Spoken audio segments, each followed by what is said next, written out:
Hallelujah. We will sing hallelujah.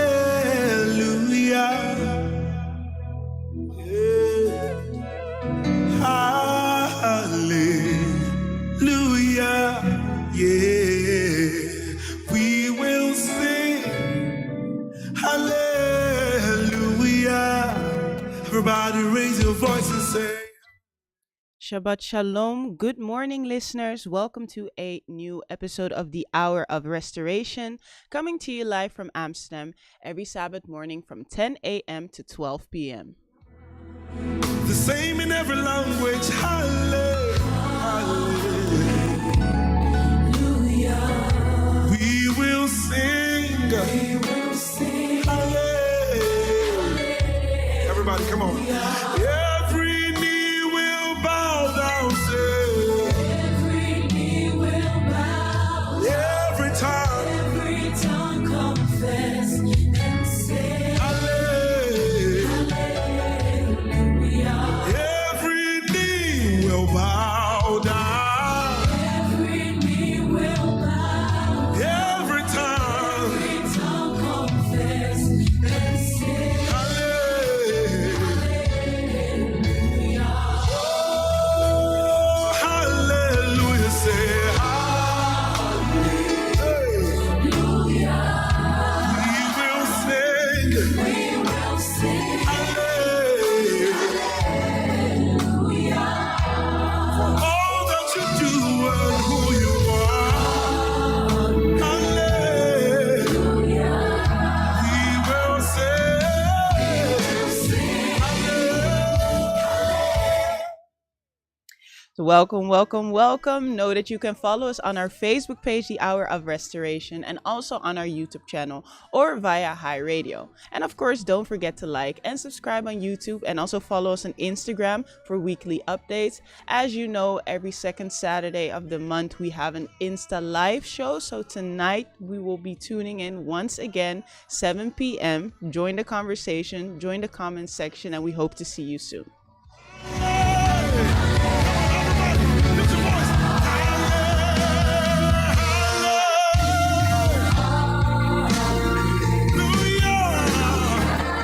We will sing.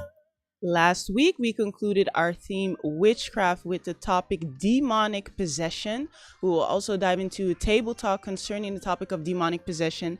And today, we will start with a brand new theme, Egyptology, and we will look at the origin. Where does it come from? What are the people that say that they believe in Kemet and all those hieroglyphs and all those things concerning Egypt? What do they actually believe in? Today we will look at the origin and what does that have to do with the scripture and also the Israelites.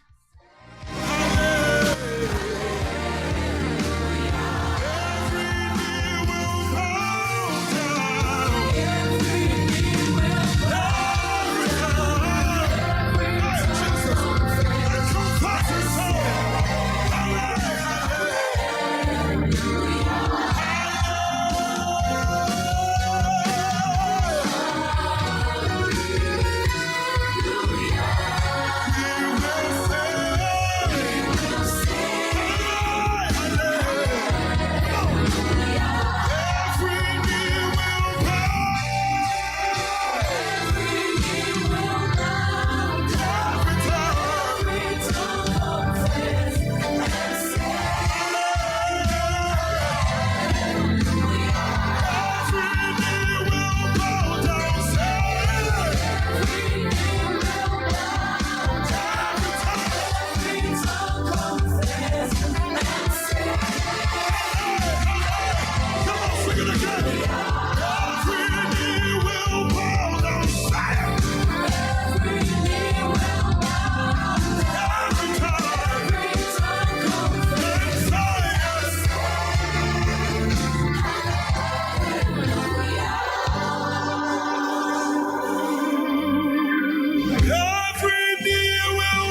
So, as I said, this week we will start with our new theme called Egyptology, and today we will look at the origin. Before we dive into that new topic, we're going to look at, of course, demonic possession. What is it? What did the minister tell? What did our panel members understand of the topic? We would also like to know what you think, what your ideas are on demonic possession. Is it something that exists or not?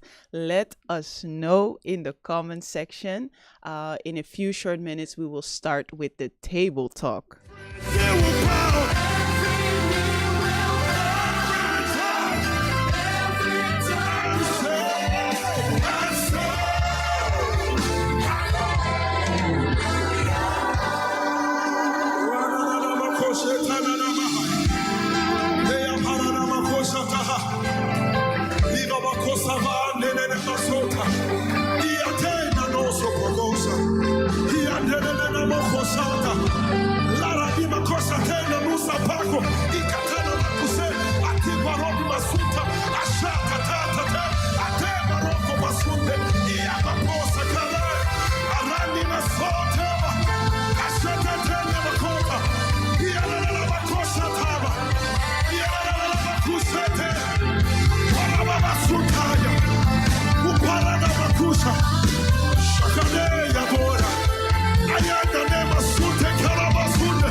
So, good morning. Welcome once again to the Hour of Restoration. As I said, we're going to start with our usual table talk. And I have my sister here with me, and I have my brother here with me, and Sister Steph. How are you doing? Fine. You're doing fine? Good week? You had a good week? Yes. Yes. And I also have my brother Samuel with me. Second time. How are you? Yes, I'm doing fine. You're doing I had a fine? good week, so everything is Great. Good to hear. Good to hear. Is there anything that has made you think, made you reflect this week, or something that was going through your mind? That you maybe learned something from Brother Sam? No, not really something in particular. Mm-hmm. It's not really something that comes in mind right now. Yeah. So I would say no. No? Okay, and Sister, for you? A lot went through my mind. Ish, a lot. Share something. Yeah. But one thing that I was thinking about, because I'm in the middle of switching jobs, I have to round things up, and I've noticed that some people have a hard time of saying goodbye. Yeah. And yeah, of course, some instances or occasions you don't have the opportunity to say goodbye, and that's why I think it is important, wherever you go, you have to do your utmost best to do good to other people, because you leave a certain mark behind, or a blueprint behind, and it should be a positive thing, so that whenever the person thinks about you, it's a good thing. So just try to make a difference and be a good example to other people. So that was actually the phase or the stage that I'm in right now. Yeah, that's a really good thing to think about. And when you say goodbye, does that mean, for example, your work, or maybe the colleagues or something like that? Both. Yeah. Both. Okay. And they found it difficult, or were you the one that maybe not difficult? All of us was finding it very difficult, because it's a mixed feeling. It's a good thing that I'm leaving, but for them it's like they miss a big thing, or somebody who brought things in balance. So it's tough sometimes. Saying goodbye, or changes, or people leaving, coming in is always it's always difficult. But what you said is really important to remember. to when you go, leave a good impact, right? So that they remember you for the good things and not necessarily for the bad things. So thank you for sharing, dear listeners. I hope that you also can take something away from this. So last week we concluded the theme of witchcraft. And before we really dive into that topic of demonic possession, I'm just wondering, all the topics that we discussed concerning this theme, what are your thoughts on this theme right now, witchcraft? What do you think? Yes, when I think about the word witchcraft, it was more, you were thinking about people on broomsticks, people casting spells, like you see on the movies, like Harry Potter, for example. But when we really talked about the subject, it appears that it has more to do with mindset and with influence. So that was something that was a little bit new for me, because I thought we were really going to discuss like the voodoo priest, the things and the rituals that you most of the times hear of when we talk about witchcraft. So it was something new, and also something which I can learn a lot from. And something which really changed my mindset. So that was the most important thing for me during this subject. So not really demonic possession, but all the topics of witchcraft. And you said, you mentioned mindset and influence. Maybe for someone that's tuning in for the first time, could you also explain what then exactly it has to do with the mindset or the influence? Yeah, so the most recent example was from the topic demonic possession.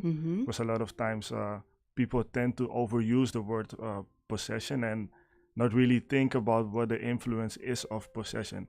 Because when you're possessed, you don't really have control over the things you do. But most of the time that's not the case with our experiences. It is more based on a character that we have built over the past years by making certain decisions, and also how you just go through life. And that's when you're used to taking the wrong choices, people tend to say, yes, you are possessed. But it is more the influence that has been placed over your life for a certain amount of period, and you are used to taking the bad decision. And then you're just saying, yes, I'm possessed, because that's the easiest way to ignore your responsibilities over the actions you commit. So that's a short summary that I can give. Okay. Clear. It's very clear. And then my question to you, Sister Stephanie, is that because the brother spoke about responsibility, and I think the minister last week also mentioned that in most cases people are not really possessed. It's like people that are possessed are really, as the brother also said, they don't control what they are doing.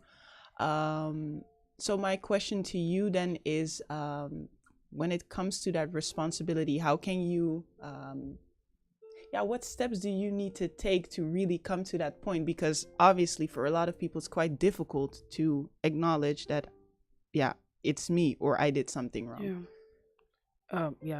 Very good question. I don't think you will tell yourself I'm possessed. No. But I think you come in a position or certain position that you realize that something is not okay. I think it should be like a gracious moment for you to realize that something is being introduced to you, a certain message, something that inspires you, or it is totally different and it makes you think. Think very well, examine yourself very well on different levels, and then for you to take a step or to make a change, I think you have to look at the source. What consumes you, or what do you consume most of the time on a daily basis? What inspires you, what fills you, the things that you look at, the things that you read, like everything that occupies your time, your energy, everything also in your mind. You have to check like the source first, and then from there you can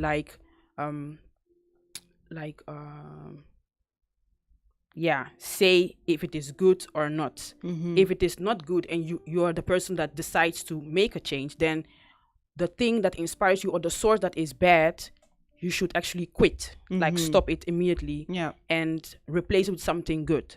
So that is what I think that you can start with. Just like evaluate yourself. It starts with yourself first. If you have somebody around you who inspires you or is an example to you, then you can just bring that person also near you and maybe have a conversation, share the things that you're struggling with maybe, and then also, if you believe, just bring it into prayer as well. Because with your own strength or your own power, you are not able to do it. No, exactly. And I think that's also an important point for people to take away. Sometimes a lot is your own responsibility, but there's also a part, of course, that Elohim will play, but you first have to make your own steps, and that is also when Elohim starts moving, because a lot of people pray,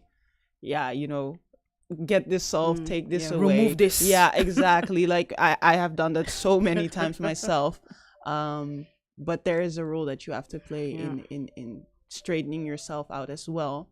And you also spoke, of course, about influence. There are so many spirits in this world. Of course, we cannot see it with our own eyes. But the minister also spoke about that you have unclean spirits, you have evil spirits, you have demons, you have rebellious angels. And my question to you then is, Samuel, what is exactly the difference between these groups? Yes, that's a good question. So like you mentioned, there were, I think you mentioned 4 different types of influences. So a demonic spirit may cause someone to feel unwell, so giving leaving a sickness behind. So that may be something that can be outed physically. You also have the fallen angels. They had a position. They were from a righteous origin, but they themselves fell into sin by temptation. So, and they also contributed to the evil spirits, I think, when they mingled with women and beget children. So they were considered as evil spirits, if I'm not mistaken. And there was also one other spirit you mentioned. Can you repeat? I said unclean spirits. Yes, the unclean spirits, and I think that may come from unclean acts such as fornication, touching a dead body, going to a graveyard, participating in things that are considered unclean, can expose you to be influenced by unclean spirits as well. So I don't know if that's a clear explanation for you, but it's a very clear explanation. So distinction I can make from it. Okay, so based on also your explanation, which one is it then that people suffer the most from? I would say unclean spirits. Unclean spirits, because yes, we are used to getting our hands dirty by participating in things that we should not do. So we expose our bodies to be influenced by them, also through maybe music, culture, like I said earlier, food, but also the people that you hang around with. So I think that's the easiest one to be influenced by. Yes, exactly. Yeah, I agree. Stephanie, do you have another opinion on that, or no? I don't. You don't totally agree. You completely agree. So one thing that the minister, for example, also mentioned was when the Messiah spoke about when an unclean spirit has been cast away from someone or from a home, and it then goes out to seek, and then when it cannot find another place to stay, it will go back, and then it will find the house swept clean. But it then takes along even more spirits to live inside that house. So Steph, could you maybe explain unto us what your understanding is of that? Can I say is the parable or of the Messiah? Well, what I understood from that story or that parable is that it is up to you what you do with yourself, your body, your temple, and it is in your power to reject or to even open it up, to let it occupy by something which is good or bad. And actually, you shouldn't leave it empty at all, but also not, like some said, it is the things that you do, the things that you participate in, the things that you practice, and it becomes a habit. So if you are used to watching pornography, for instance, on the internet or whatever, then definitely like your house, your temple is filled with an unclean spirit. And it is up to you to do something with it. And also when I look at the parable, I prefer to be occupied by a good spirit, so that it gets easier for me to remain in the right borders and not to go out or not to fall easily. So it's very difficult. It's very difficult to be conscious, like, what do you do? How do I live my life?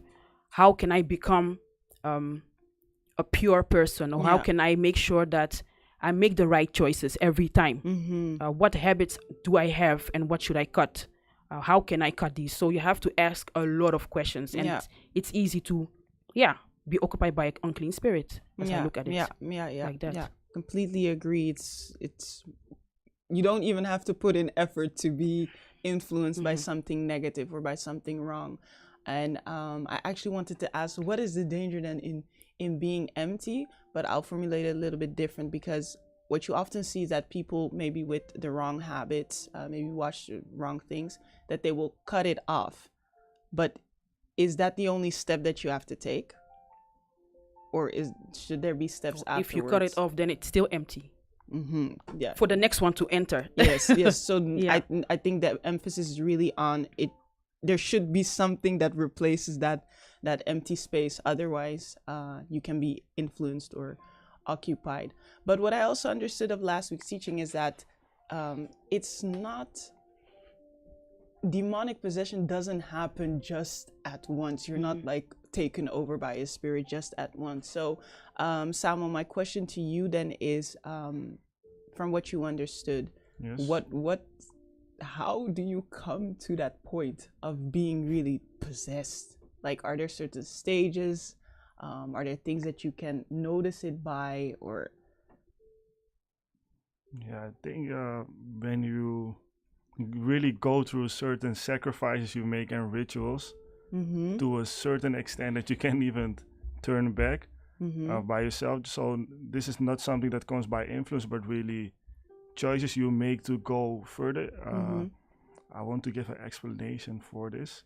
Maybe going to a voodoo priest and he offers you success or something else, but to come to that point you need to do sacrifices. So each time you're rebelling more and more, but you're also sacrificing a part of your character, your body, and also your mind towards that success. So I think that's something you can do to be possessed yourself. And another type of possession then is just sickness, but I don't know how that can come over you by choice, because there was also an example given in the Bible by a boy there was no history of his sins or by the choices he made, also not by his parents, but he was possessed by a demon. So it can also happen, I think, just from your birth, or I don't know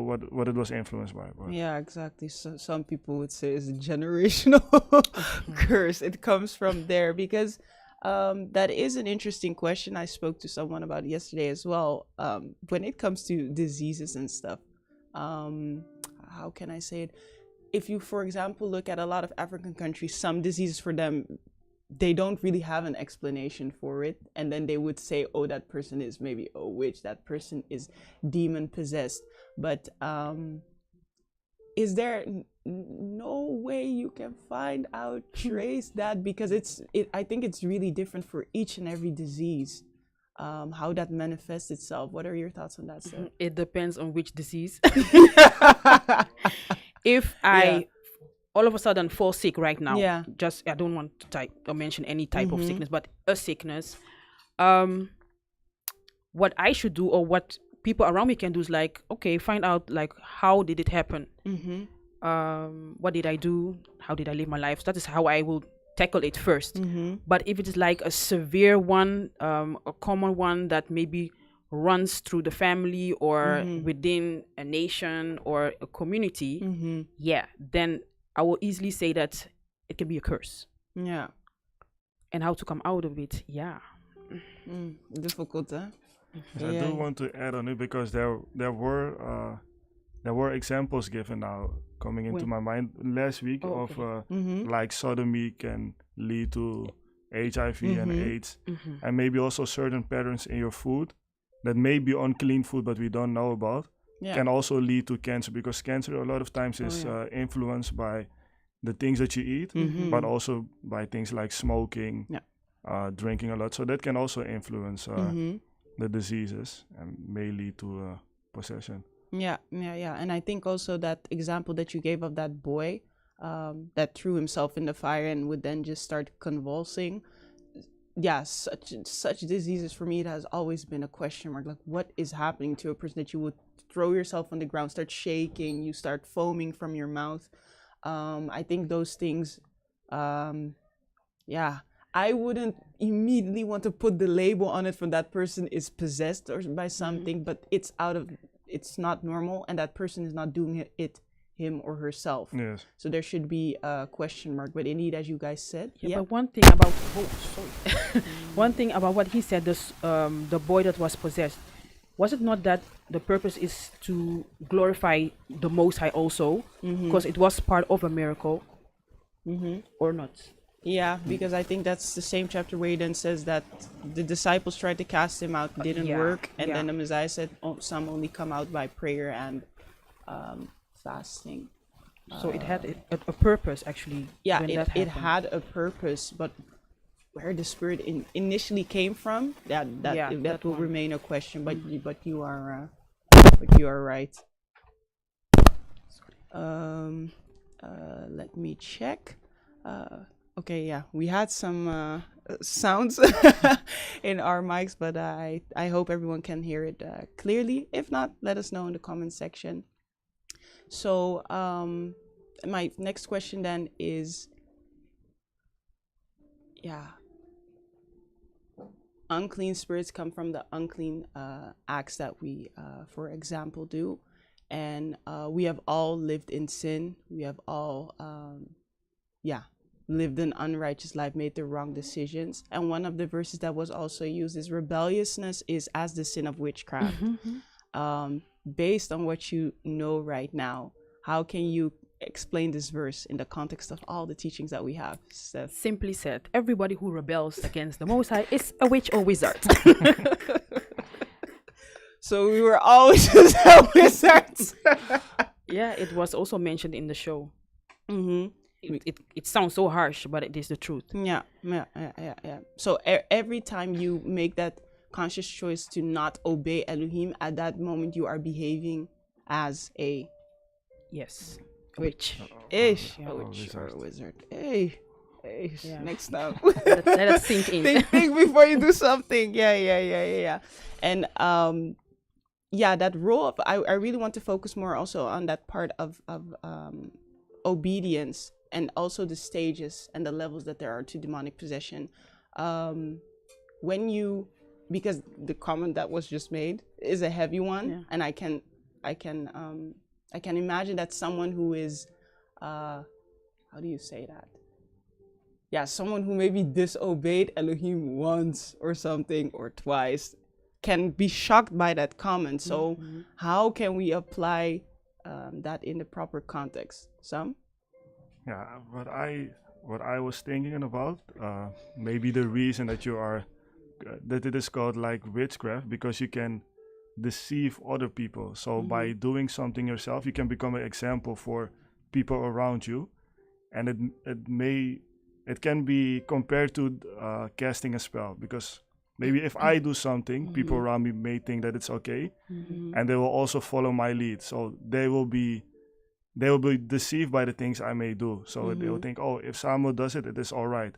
So I may do the same. Yeah. And that can leave an influence on other people, because, like explained last week, it is more influence based than really possession. So doing something bad can influence other people to do the same. So that's the way I can see it as witchcraft. And then I may consider myself as a quote unquote wizard. Because Because Yeah. what? You No, wanted to say because I'm something not else. casting spells, but I'm influencing other people. Okay. Yeah. So yours is not really about that what we have in our mind of Yeah. when you think of a witch or a wizard, but really the influence Yes. and the intention behind it. And I I have to think about I would consider myself a wizard, but I You don't but my agree? yeah, no, I do agree, but I think maybe for someone that once disobeyed, I wouldn't immediately say you're a witch. I personally wouldn't say you are a witch, for example. But if the scripture says so, then yeah, that's just that. That is our truth. So it is a bit difficult. It is a bit difficult. Yeah, but my next question then also is the minister spoke about there are stages to demonic possession. Doesn't happen just at once. And Samuel also spoke about when you continue to do that certain act. But the minister specifically spoke about what they will start influencing, what then happens, what the consequences are. And then eventually the last phase is demonic possession. How can you explain to us the process? To be honest, I don't know. I remember that he explained the stages, but maybe I will just say the same thing as I mentioned earlier. But how, like the stages of possession, you mean, or how to come out of it? The stages of possession, because you really mentioned a few steps or where it started. Can you remember? No, not really. Okay, Just because he started with I will help a little bit. Please. Because he started with the mind. That is really the territory where they would start first. Inspirations, whisperings,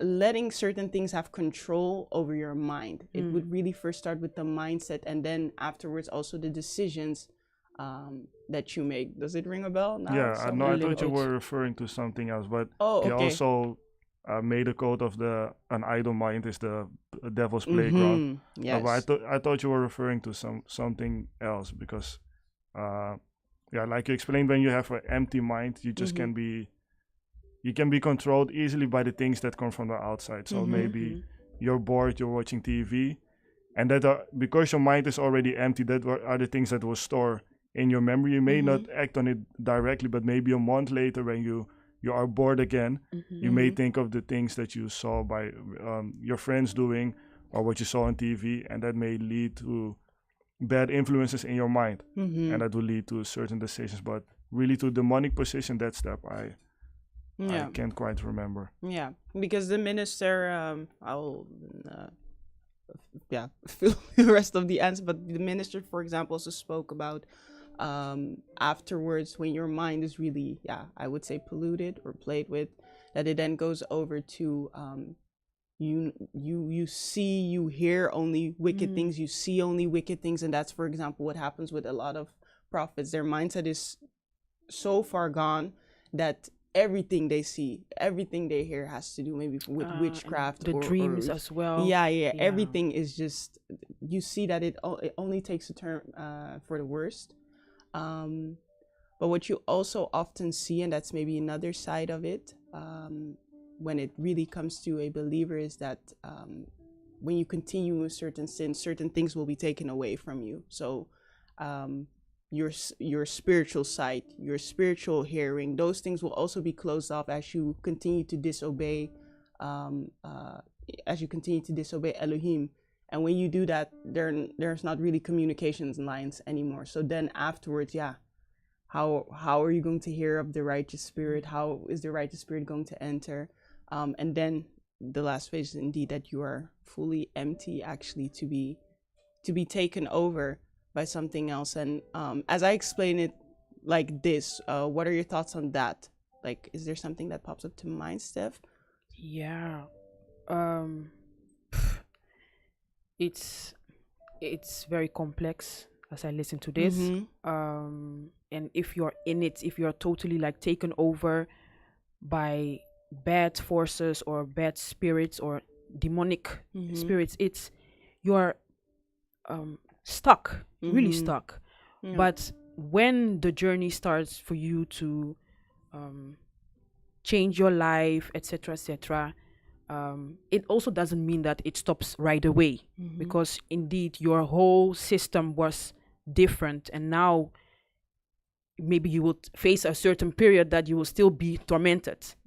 You can be set free just like that. So you have to like go through it and hang on to the Most High. If you are used to see certain things or hear certain voices, now it's up to you to try and find the right voice to discern which one is good, which one is bad, which one draws me to the left side or the right side. It is a journey, it is a process. Yeah. And that was also the reason why I was what is voorzichtig again? Cautious. Careful, cautious, everything is fine. When immediately pinpointing someone that they would be a witch or a wizard, because it is indeed a process. And if you have lived your life a certain way for so long, the things inside you are not good.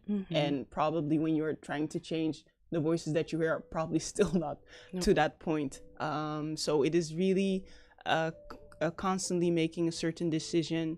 And I think, and I hope that the people at home can also take this away, is that the minister also said something very important, that before you do a certain action, that you also have to ask yourself, who am I obeying at this moment? Who am I yielding to? And then, make that choice. It is not easy because, we have the flesh versus the spirit. It's not easy. But that is something that I wrote down for myself, and I hope it can also help someone else. So, that was it actually on the topic of demonic possession. In a few minutes, we will go on to the word of wisdom. But before we enter into the word of wisdom, we're going to speak about a completely new theme, Egyptology. And today we're going to discuss the origin. So, Samuel, are you familiar with the topic of Egyptology? I've heard some things about it, but I really don't. The only thing that comes to mind is Kemet. And maybe pyramids and pharaohs, but but more than that, I don't know. No. And you, Steph? The same. Just pyramids.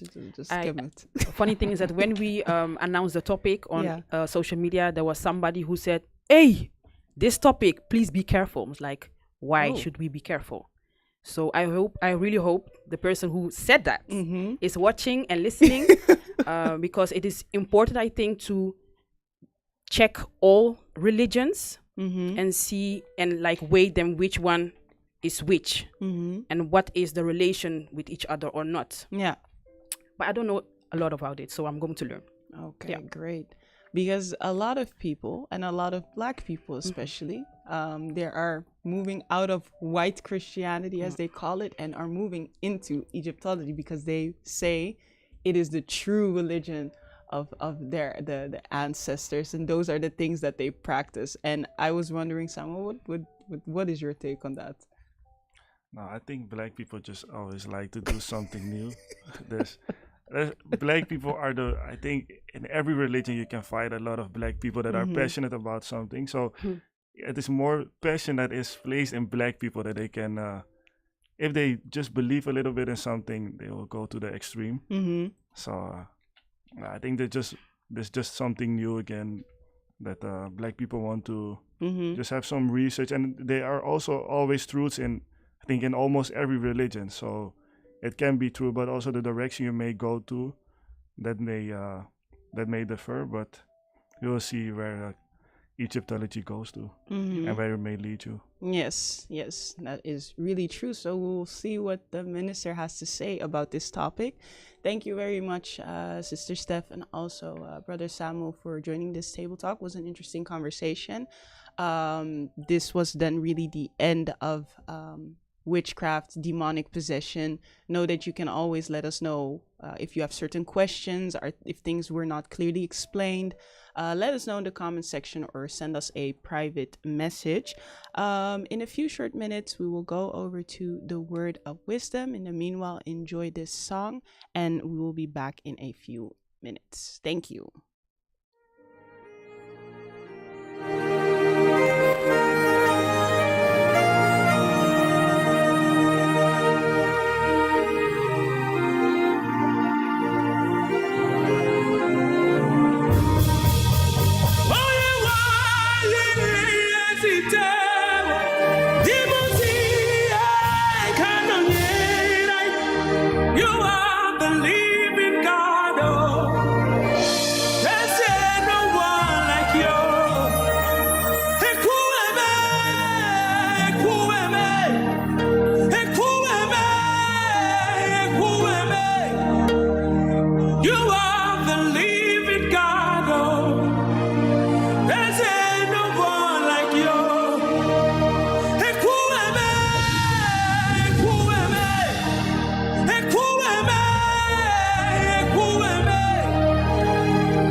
Hallelujah. We praise Elohim.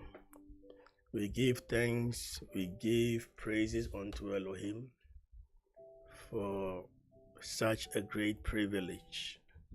The scripture says that, behold, the steadfast love of Elohim never ceases. His mercies never come to an end, for they are renewed unto us every morning. Therefore, great is his faithfulness. So we are very grateful to be kept alive, knowing that our life is not even guaranteed on this earth. Someone woke up early in the morning, took a shower, smiled to the children and wife, and told them, I will see you in 8 hours' time. On his way to work or wherever he was heading to, there was an accident and he never saw his family again. This is the life and the reality in which we find ourselves. So whenever your eyes are able to pop open and your ears hear things and you feel things around you, thou shalt not take it for granted, for it is by the mercies of Elohim. So we are grateful to be alive. We hope that you are also very grateful to be alive. Even though we were not that perfect, he still kept us alive. So we give him praise and honor. And again, we bear witness that there is but one Elohim. He is the beginning, he is the end. He is the Almighty. He is the one who was and is and will come. We praise him for all the prophets from old, from the days of Adam, even unto the book and the last prophet, John the Baptist, prophet of the law, who was beheaded. We bless him for all of the prophets and the things that they laid before us. And we thank him for some of the apostles who laid behind some epistles, that through them we might maybe find salvation in the Messiah. And we can never thank him enough for the Messiah himself, the one who was hidden even in the seventh heaven. And through him redemption is given even unto the Gentiles. How many of them will be saved, that is a mystery. But in all, we give him praises and honor, and we bless him for his ministering spirit. And today is a Sabbath day, and we have a new topic known as Egyptology. I think the origin.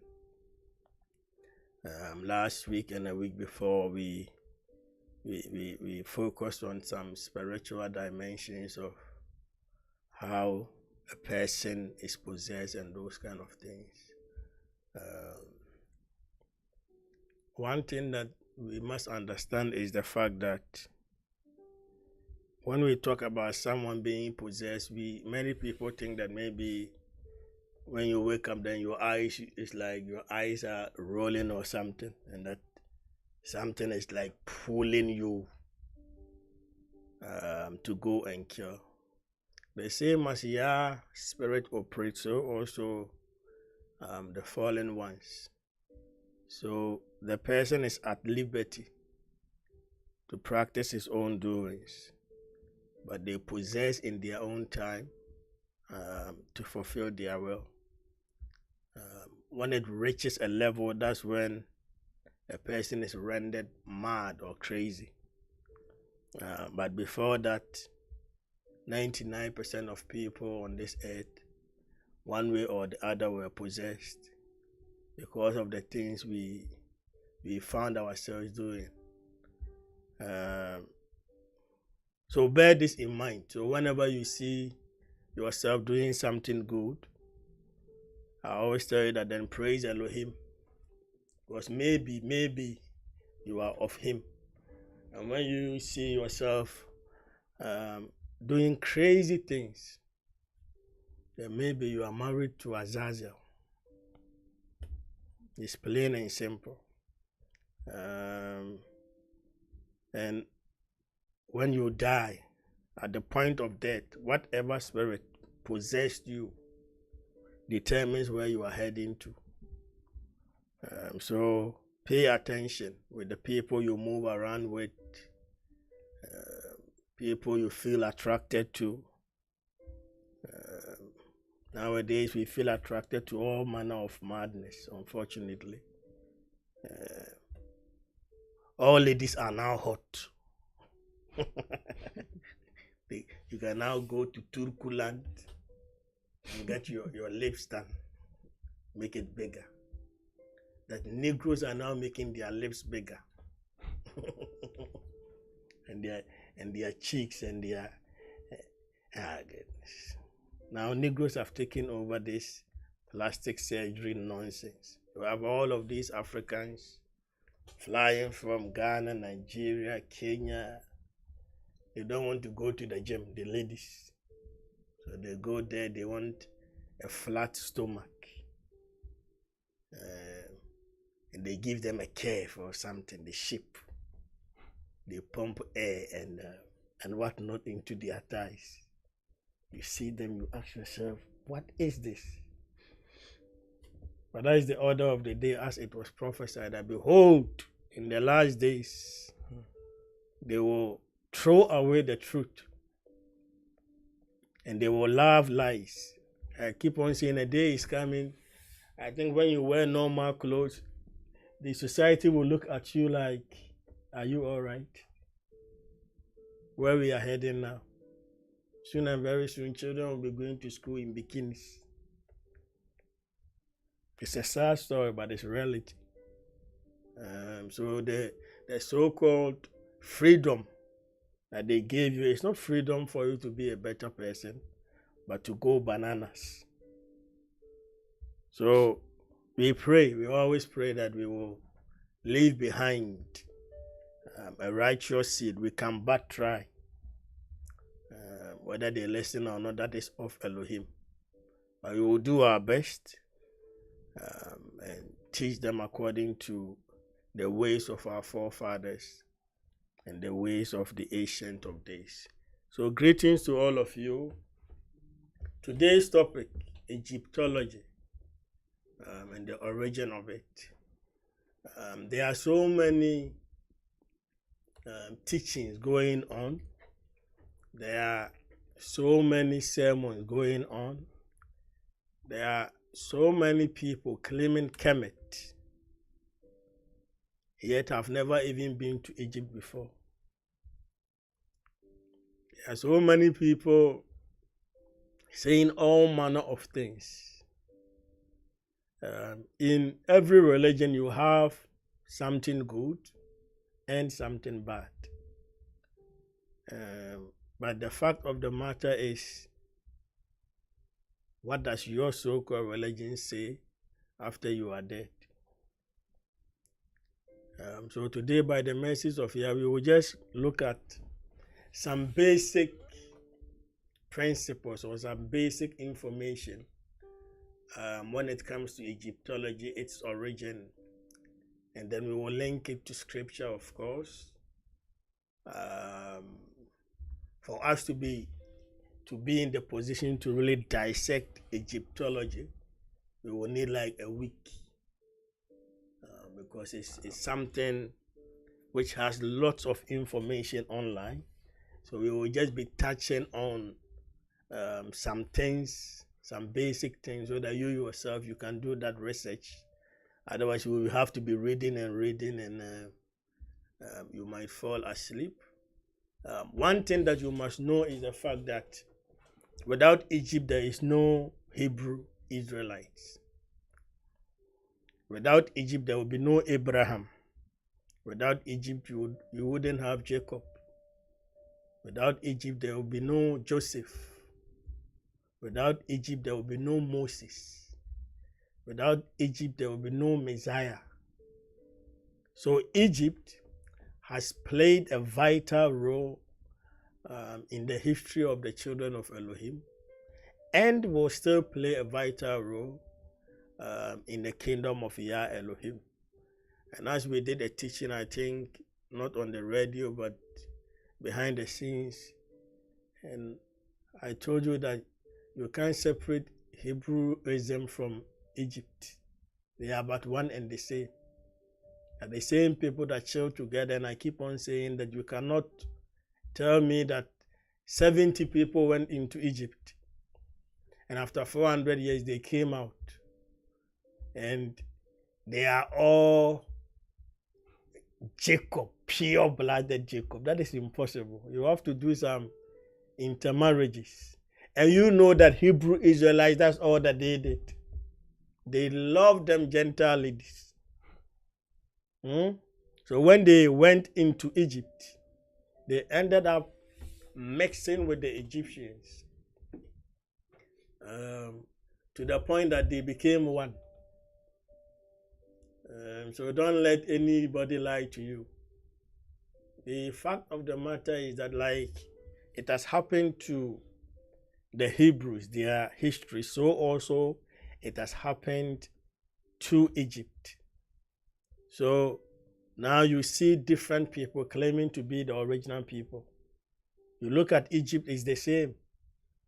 Arabs claiming that they are the ones who were there. But we will read from various authors. We will cite various authorities for you to know that it is but a sham. They know that once you are able to identify the people of Egypt, then you can easily identify who the original Hebrews are. So then let's mess up the history with regards to Egypt. And then we can also mess up the history with regards to Hebrew Israelites. So your pastor, when you talk about Hebrews, like, no. The Hebrews, they were olives. Whatever that term means, only Negroes understand. And they use that term to refer to Arabs. But Arabs did not appear on the scene until 700 AD. So who were they before? So they've messed up everything nowadays. So we will find out how that happened. The people that are living there right now. And the sad aspect is that there is so much evidence when they open the tombs, when they open the pyramids. There is so much evidence that it's not even funny anymore. They will open tombs and the drawings and the art and the pictures depict sub-Saharan African looking people, black indigo people.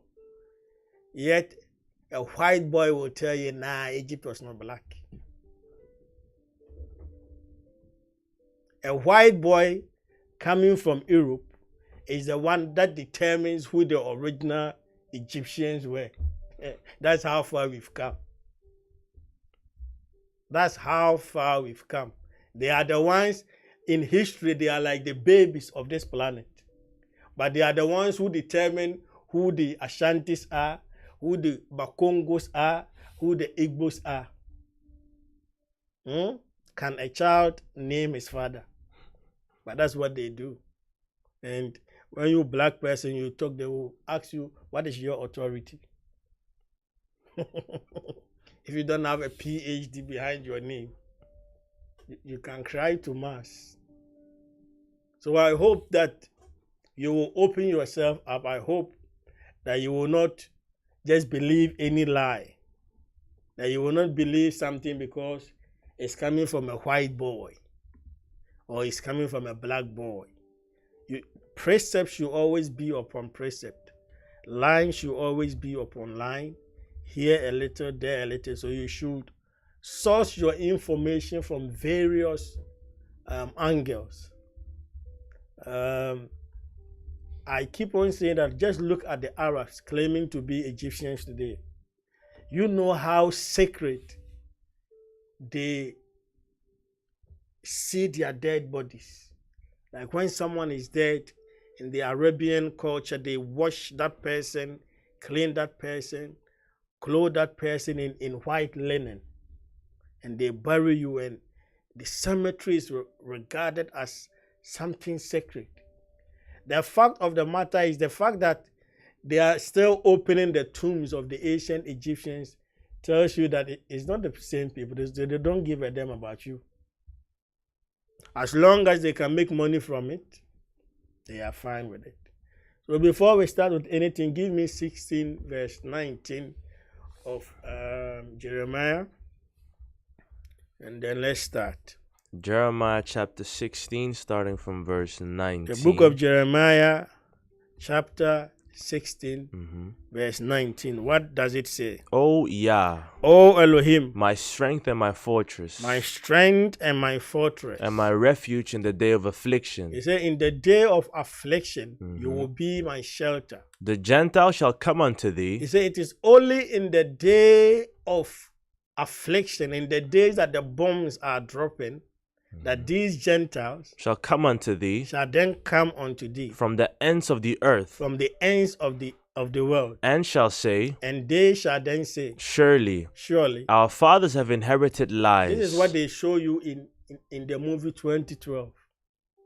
When the whole world, so-called world, is being destroyed, all of a sudden they built an ark, and the ark is heading to where?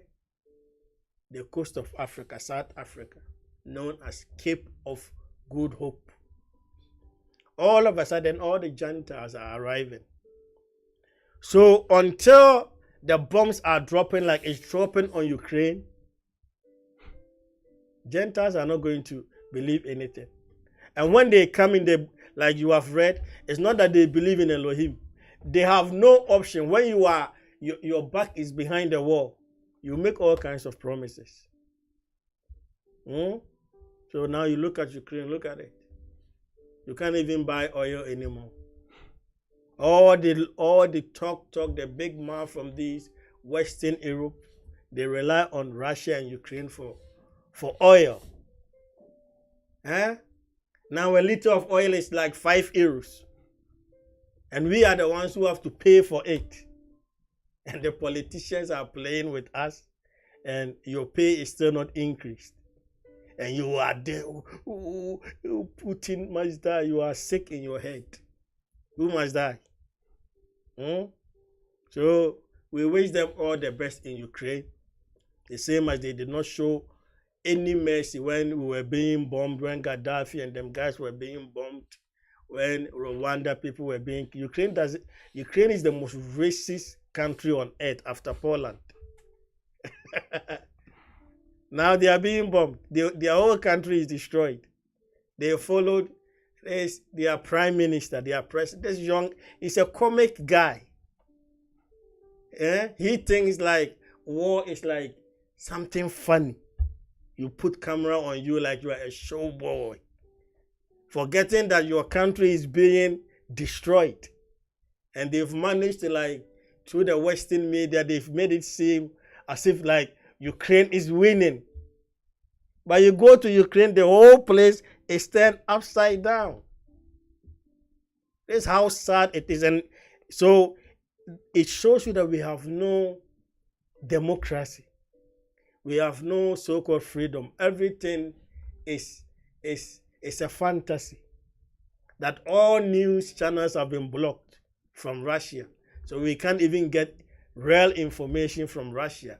And all the information that is being fed to us is from these people. And it shows that the prophecies with regards to Babylon falling America is real. Because if you sit down and you look at Western Europe and you look at Russia, these people are supposed to be working together. They are in the same region. You depend on Russia for your gas, from your diesel, petrol. They provide you your wheat, your oil.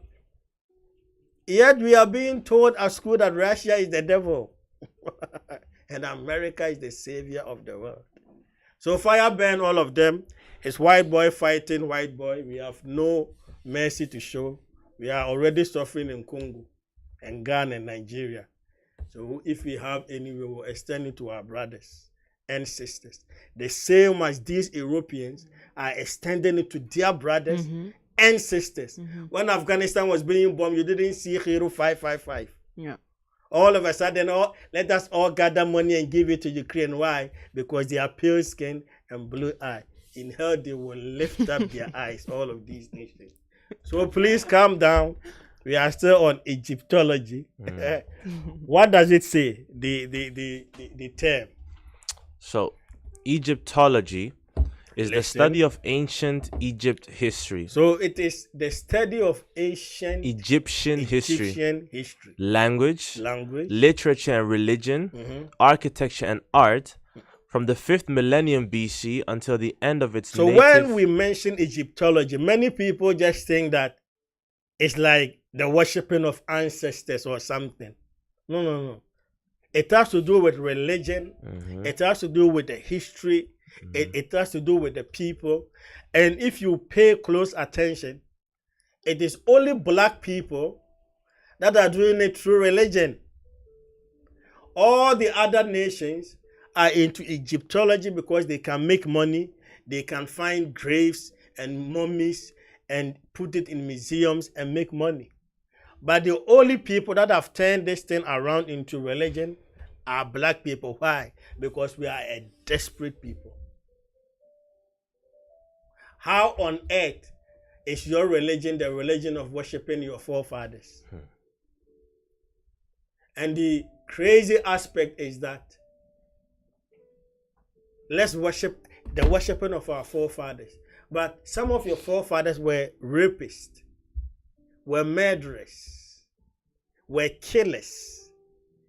So who are you worshiping since you don't know who was who? You don't know who was righteous. So even though the idea is good because you want to see black in your religion, you have to be careful with the statements that you are making, saying that we have to go back to our ancestors. Who were you? Do you know your ancestors? Do you know what some of them did? Some of them were cannibals. Some of them were raping women and babies. Some of them were sleeping with pygmies and beast, sheep and goat and cow. So you have to differentiate between which is which. And that's why black people, we are still going down. Because we allow our emotions to take over us and we don't want to reason. It is good if you want to learn the history of Egypt.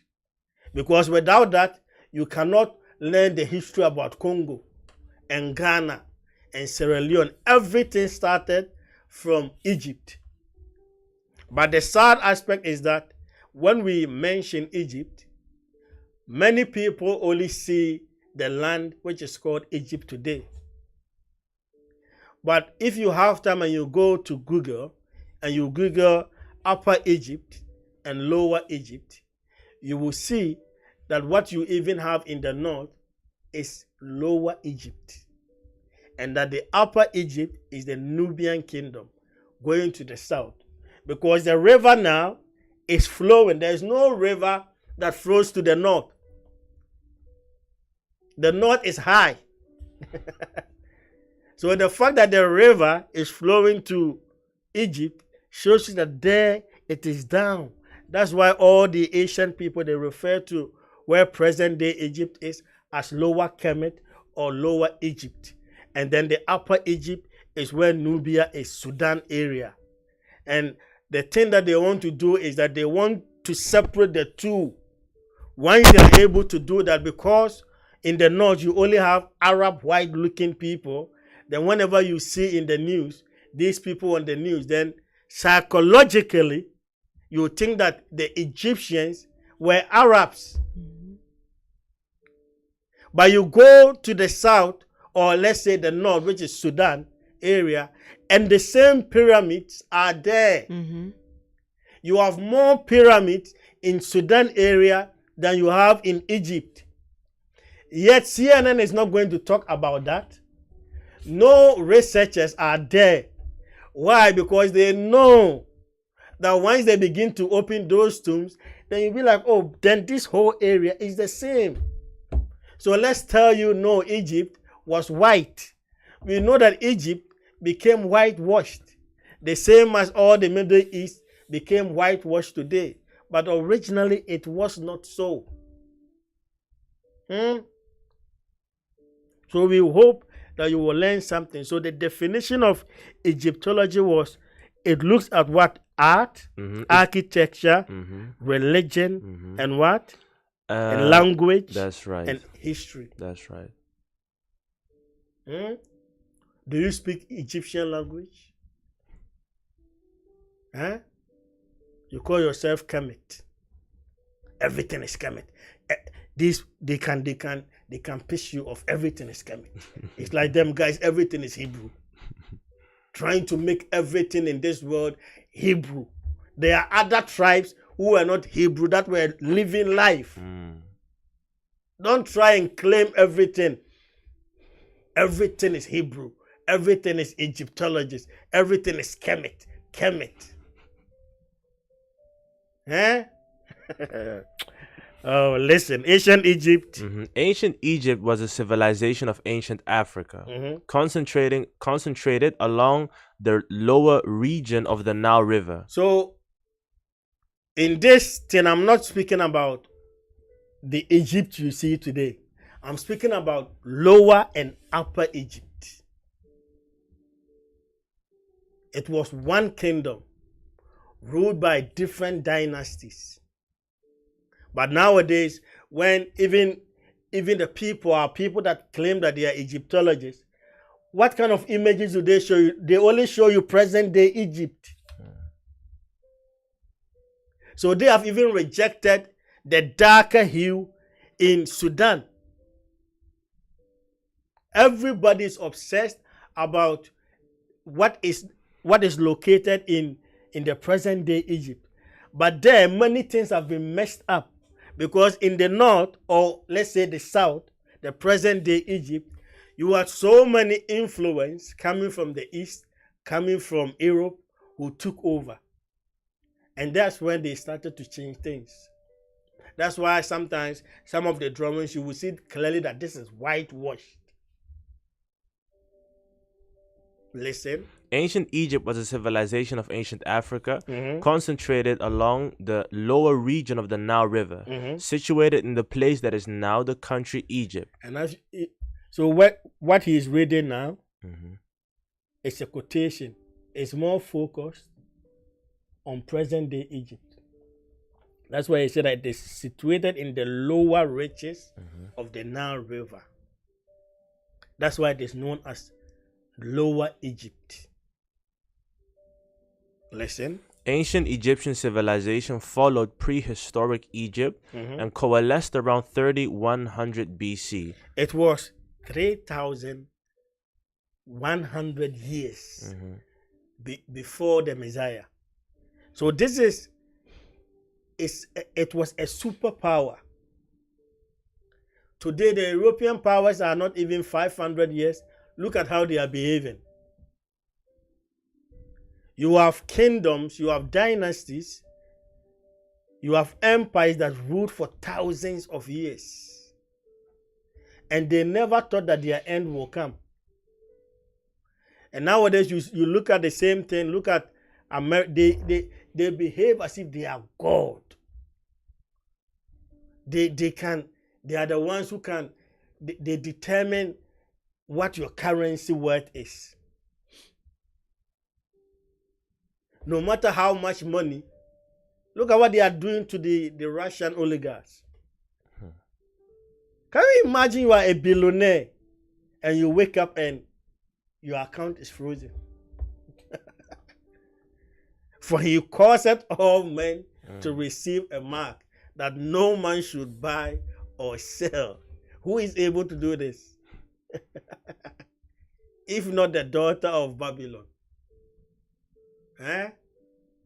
Listen. So Egypt coalesced around 3100 BC with the political unification of Upper and Lower Egypt under Menes, often identified with Narmer. Listen. The history of ancient Egypt occurred as a series of stable kingdoms separated by periods of relative instability known as intermediate periods. So you've had many dynasties. It went on until even white boys ruled Egypt and raped all them black women there. And now you have Turkus also coming, raping them. So now Egypt is whitewashed. But even your history shows you, if you go to even northern Africa, like what they call northern Africa, Libya, Egypt, Algeria, Tunisia, you see that the original people are of a darker hue. The Susis and them guys, all of them are dark. And those are the ones that have been put behind the scenes. You don't see in the news. When you look at CNN, you see General Sisi and them guys. But the blacker hue, the same is in the Middle East.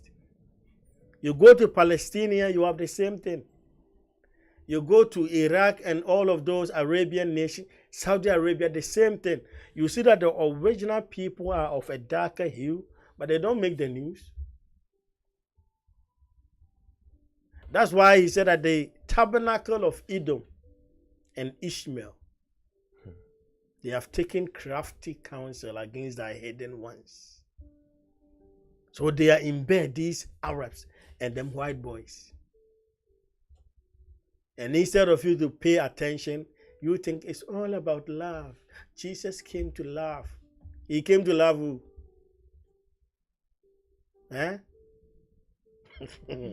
Listen to the book. The Old Kingdom of the Early Bronze Age, that was the Middle Kingdom of the Middle Bronze Age, and the New Kingdom of the Late Bronze Age. Listen. Egypt reached the pinnacle of its power in the New Kingdom, Go ahead. ruling much of Nubia and a sizable portion of the Near East, after which it entered a period of slow decline. Listen. During the course of its history, Egypt was invaded or conquered by a number of foreign powers. So Egypt ended up being conquered. Not Egypt as a whole, but Lower Egypt, what is known as present-day Egypt. They tried to go to the Sudan area and they encountered them black folks. These were wild Negroes. And they ran back. So that's why, and there's nothing that comes by chance. You look at, for example, Ethiopia. The fact that it was the only country which was not colonized should tell you that Yah kept it like that. Because if these white people ended up taking over Ethiopia, them scrolls and Lalibela and those temples, what do you think they would have done? They would have burnt everything into ashes. So Yah ensured that that was left behind so that we can always go back and say that no, we did not inherit this from white boys. That before King James, the Ethiopian scrolls were there.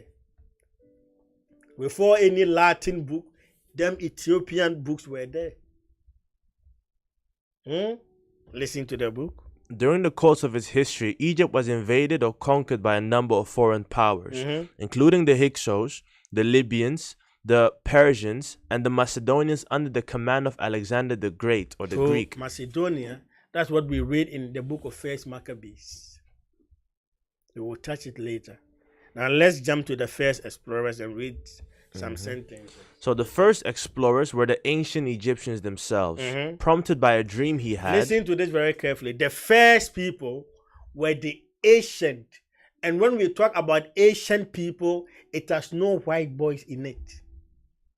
When we talk about ancient people, we are talking about aboriginals. The ones who originated were abstracted from the Father himself.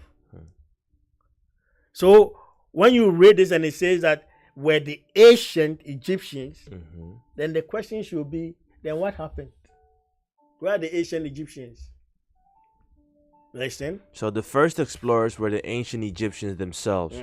Prompted by a dream he had, Thutmose the Fourth restored the Sphinx and had the dream that inspired the restoration carved on the famous dream stele. Less than 2 centuries later, Prince Kamweset, fourth son of Ramses II, would gain fame for identifying and restoring historic buildings, tombs, and temples, including pyramids, and has subsequently been described as the first Egyptologist. So that's how it is.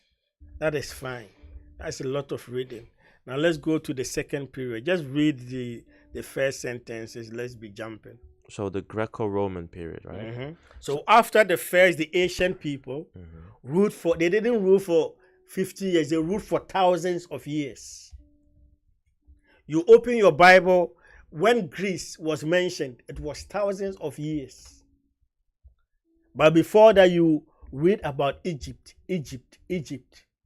From the book of Genesis, you read about Egypt. Listen. So this is about the Greco-Roman period. Some of the first historical accounts of Egypt. So after the Negroes have ruled for thousands of years, then them guys from Greece came. Listen. Some of the first historical accounts of Egypt were given by Herodotus, Strabo, Diodorus, Siculus, and the largely all lost of them work. Are Bati boys from Greece. All of them. They were the ones who then took over.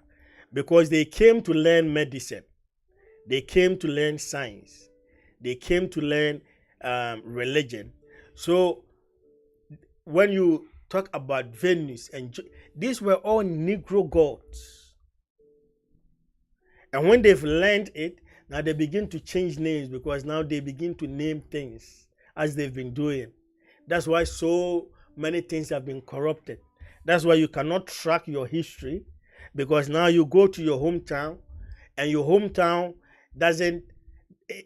it's not more referred to as maybe Jamasi. It's now referred to as Kingston Town. So there your history ends. Listen. Some of the first historical accounts of Egypt were given by Herodotus. That's fine. So now you know that first the ancient people ruled for thousands of years.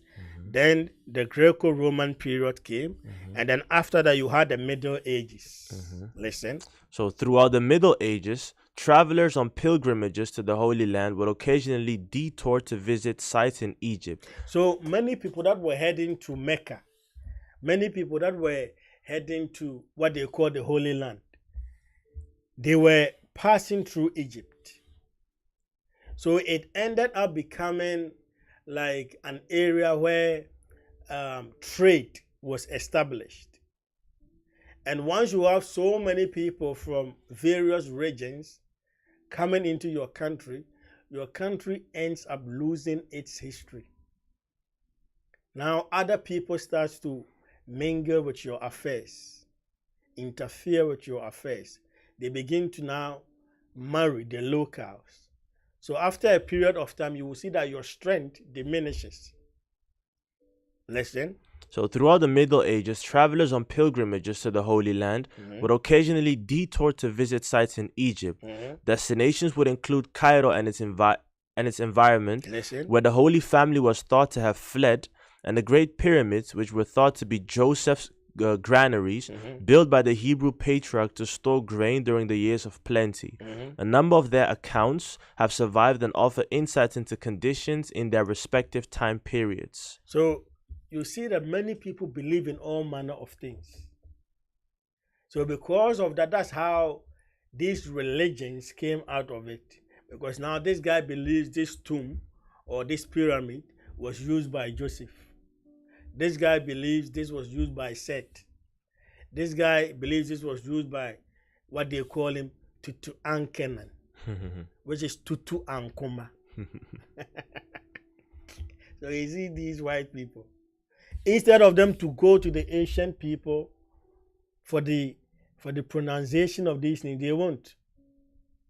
They call an Asian boy Titi Ankenen. Titankenen. Can you imagine this? Listen to the book. So Abdul Latif, a teacher of Cairo's Al Azhar University. Skip the Arab. Let's go to the religion. Okay, so So people, all of these can be found online. You can Google it and read about the history. You had the Asian people, then the Greco-Roman people came, and after that you have the Middle Ages, what they call the Dark Ages. That's when everything happened. Yet there's no history. But all the mess on this earth happened in that period, when they literally whitewashed everything on this earth. Yet, these are white boys that can tell you things about 1 million years ago. But when it comes to the Dark Ages, all of a sudden, no white boy has a history. They have no information about it. What do you think they are hiding from you? Someone who can mention an Egyptian name 6,000 years ago and say Tutankhamun. All of a sudden, Middle Ages, he has no history for you. Give me the religion. Okay. Look at the religion. So Egyptian religion was a combination of beliefs and practices, which in the modern day would include Egyptian mythology, science, medicine, psychiatry, magic, spiritualism, and herbology. So the religion of Egypt has been incorporated into the Western way of living. So you watch, what do they call it? Grammys and those kind of things. The idols they give, go and Google it. What do you think they call it? Idols. And you are there watching idols. Idols of what? Look at their buildings. They literally copied everything. So Greece literally copied everything from Egypt. And then the Romans got it from the Greeks. And then they transferred it to the Western European guys. And now America is their daughter. So you go to Washington, the Washington monuments and everything. These are all found where? In Egypt. These are religions. That's why on their dollar they even have a pyramid and an all-seeing what? Eye. You go to Tel Aviv, these so-called Jews, they have this, go and look at their Supreme Court. The building, and look on top of it. Also a pyramid with an all-seeing eye. So all of these people are into this crazy religion, but when they come behind or before the cameras, all of a sudden, they say they believe in Yahuwah. And others believe in Jesus Christ of Nazareth. But behind the scenes, they do, everything they give to you is literally something stolen. Idols, the Grammys, the what, the this. So when it comes to Egyptology, the snake, pharmacy, where do you think it comes from? So everything that is built by these people has been copied. But for them to give honor to where honor is due, for them to be like, these were big black people. No. And if you pay close attention, all white boys, when you mention Alexander the Greek, the guy they call the Great, all of them, that's our ancestor. Dutch people claim him. Romanian people claim him. American people are claiming him. All of a sudden, all white people came from Alexander the Greek. But the guy was a battle boy, never gave birth. So you see that they've copied everything from Egypt because civilization started from the Nile region. And the Nile comes all the way from Ethiopia. Portion even goes to where Congo is area. You have Uganda area, Kenya area. You have Sudan. And then you have Egypt. The China region. That's where civilization started from. Because of the rivers. Because the rivers, because the Nile is so long, it allowed them to do trade through ships and boats. So they could just put it on a boat and carry it from, let's say, Ethiopia to Sudan without any difficulty. Everything has been copied. And now, if you look at it very carefully, black people, what are you obsessed with? The religious aspect of it. Because you can't build anything. You don't do medicine. You don't do art. All that you're obsessed is, let's pour libation for the ancestors. Which ancestors? Do you know their name? How can you pour libation to your ancestors? You don't even know their name. We pour this to Tutankhamun. How? So the religious aspect has been incorporated in so many things. That's why where we find ourselves, there are so many crazy things that Christians, if you were to explain, they'll be like,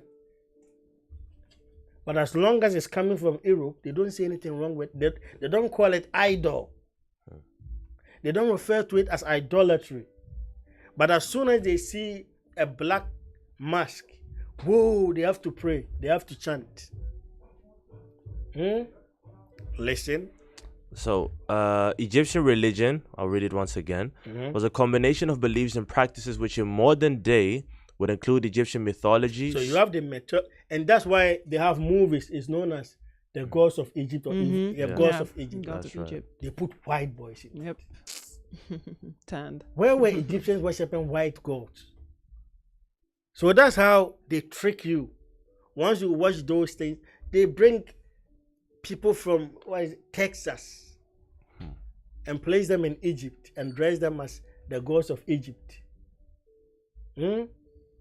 Listen. It would also include science. Go and do your research. They will tell you where they got their understanding from when it comes to science, when it comes to medicine. That's why they have the snake. All from Egypt. Listen. It includes medicine and psychiatry, magic, spiritualism, herbology, as well as the modern understanding of religion as belief in a higher power and life after death. Kemet. This is because everything originated from there. The practice of literally everything was found there. And then it was spread across, because we know that Nimrod and them guys ended up in that region. China is the same region. China is literally Upper Egypt. So everything you know started from that region.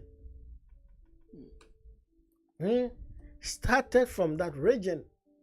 But now, because they've changed names, you see things like China, names like Mesopotamia, such names.